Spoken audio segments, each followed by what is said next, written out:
SSC GD मध्ये नफा तोटावर विचारलेला खूप छान प्रश्न आहे पहा. छापील किमतीची 35% म्हणजेच काय, मार्क्ड प्राइसची 35%, ही खरेदी किमतीच्या म्हणजेच कॉस्ट प्राइसच्या 45% आहे.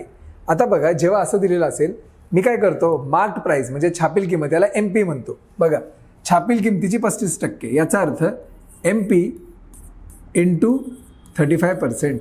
छापील किंमत म्हणजे मार्क्ड प्राइसची 35% ही खरेदी किमतीच्या म्हणजे कॉस्ट प्राइसच्या, हे बघा CPच्या किती टक्के आहे, तर 45%. इथे 45% लिहिले. आता टक्के कॅन्सल, बरोबर. 5 7 35, 5 9 45. काय येणार बघा, MP आणि हा CP मी खाली घेणार, बरोबर. तिकडे 9 आहेच आणि इकडचा 7 खाली जाणार. म्हणजे कॉस्ट प्राइस 7 असेल तर मार्क्ड प्राइस म्हणजे छापील किंमत 9 असणार. पुढं काय म्हटलंय तो महत्त्वाचं आहे बघा.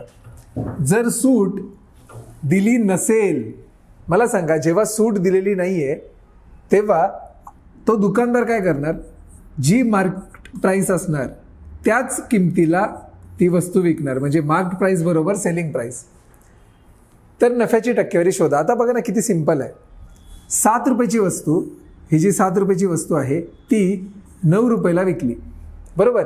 7ची वस्तू 9ला विकली. मला सांगा, याच्यावर प्रॉफिट कितीचा झाला. 7ची वस्तू जेव्हा आपण 9ला विकतो तेव्हा 7 रुपयावर 2 रुपयाचा प्रॉफिट झाला की नाही, कारण 7 अधिक 2 म्हणजे 9.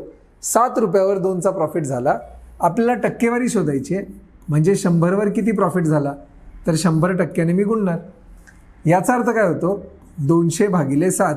आणि जर मी हे सोडवलं, 7 दुने 14, उरले 6, 7 8 56, नंतर उरले 4, 7 5 35, आणि नंतर परत 5 उरले, 7 7 49, म्हणजे 28.57. हे बघा, इथे आहे ऑप्शन क्रमांक 2. किती सिंपल आहे बघा.